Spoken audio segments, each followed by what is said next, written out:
Greetings, chess friends. Today we have a game from players you've never heard of, and their analysis score is average, and the game ended in a draw. That doesn't sound too exciting, but I promise you, stick with me. There is a brilliancy coming on the very next move.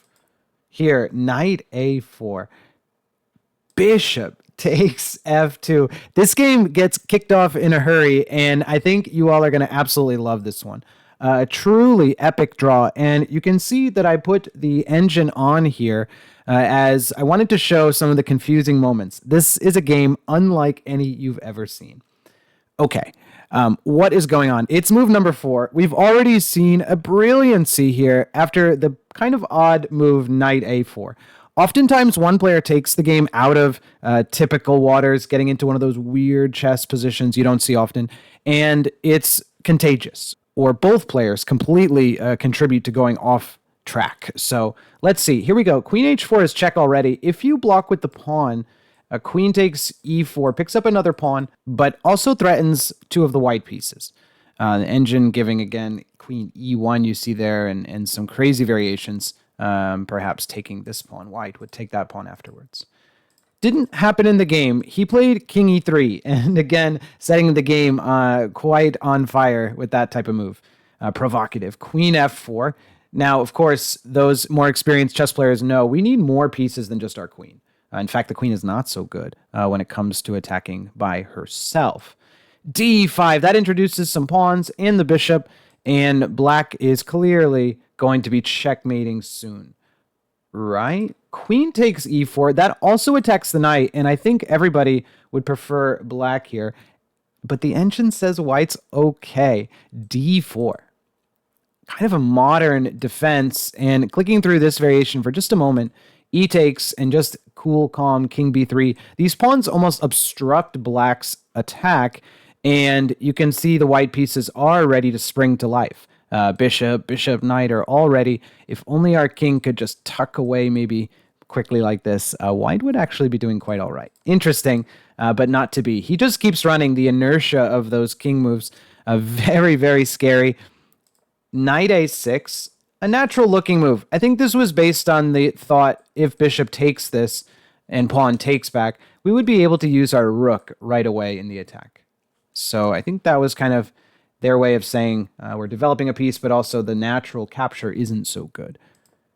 a3. Okay, now white has actually found a home, and nothing more important than the safety of your king. You can imagine black maybe just abandoning this attack and playing knight f6 or bishop e6 and just trying to get out of the way and castle live with the game as it is. But no, queen takes a4. Talk about not going down without a fight or calming the game, not even close. A shocking turn of events, and this game has been very eventful. It's just move 9. Here, well, if you move your king away, you're really just down some nice central pawns. You'd be 2 pawns worse in the game, but you've got to take this, right? The engine loving it. White is completely winning. Aren't they? Knight c5, important here. One lesson from this entertaining game is that you cannot let the opponent's king, while attacking, don't let the opponent's king escape to safety. Take away those escape squares. And although this sacrifice is not completely going to succeed, black was very careful to not let the white king sneak back into the back rank. King b4. Can we talk about this for a second? Are we seeing the same engine here? King b4. You're seeing what I'm seeing, right? Clearly the best move. But when white does it, the engine gives a question mark and still says we're winning. So I don't know. We're threatening the knight. a5. Can you believe this game? Are we counting the material correct? King takes knight, folks. We, white, are up a queen and a bishop. For how many pawns? 2. For 2 pawns. So queen and bishop ahead for 2 pawns. But can you live with your king out here? It's just what seems like one of those handicapped odds games where someone has less pieces to start, or the master player has only a couple pieces left, giving queen odds. Knight e7, a good move. Again, proving we need material to checkmate, of course. Here, the pawn gets defended, a new piece enters. Bishop to b5, really nice. Had white just played a normal move like knight f3, this is just checkmate. b6, king b5, bishop d7 is just mate. Notice the square behind the king here is still guarded by the bishop. So really dangerous here when your king is out in the open. We know that. And white plays bishop to b5 check, hoping to slow things down for just a moment. King d8, another exclamation point move. And this game has been full of them. Bishop c6. Are you serious? Stopping the threat of checkmate. Again, b6 is just checkmate. Very scary. And bishop c6 obstructs all of that. That is actually safe and cannot be taken. Let's just see if pawn takes, for example. Here, any move now is safe. Who's going to check the king? For example, d4. Any move, the king cannot really be bothered. So it's only this pawn, and instead of even taking a free piece, it wouldn't help being down a queen. But b6, king b5, and knight takes c6. No time to be greedy, but instead trying to keep the white king out in the open. I think, again, black would be happy with the result that occurs at draw. Notice bishop a6 check tempting, but we just move. Any type of pawn push is not a threat due to bishop could take it, or our king can even get back into this safety zone. Remember, white is up a queen. Knight takes bishop, king takes, and here, if this game hasn't been remarkable enough, let me show one other variation. If you're thinking, Chris, we're up a queen, can't we just get the heck out of there?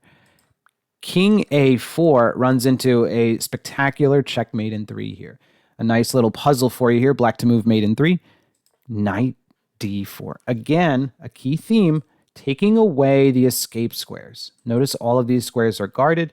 The king cannot move, and that's half of what you need for checkmate. The king can't move, and then you have to make check. Even if you throw your queen, extra queen in the way, bishop d7, bishop b5, that's checkmate. That's checkmate, and it really was not defendable. So a pretty serious charge here. If you try to run away, you get mated. King takes that pretty high-class game here, despite the strange nature. Bishop b7. What in the world? If you take this, king d7, you have an extra queen. Even if you throw it towards my king, check. King d6. This is one of the most spectacular checkmates I've ever seen. This would be, again, this h-rook coming over, checkmate. That would be a checkmate of the finest configuration, imagination. Unbelievable. It doesn't even look like a real game. Wow. So that would have been a nice one to see. Again, with the games, I don't know the players, but they're pretty good, I must say. Here, seeing through all of those tricks, king b5, bishop a6, king c6, and the game ended in a draw by repetition. Let's see one other line. If you try to play king a4, again, you get mated with what? Black doesn't even have any pieces. Bishop c4 takes away that escape square. A really nice concept shown in this game, which is fun and entertaining, but of course, that's a nice lesson. The move b5 is just unstoppable checkmate.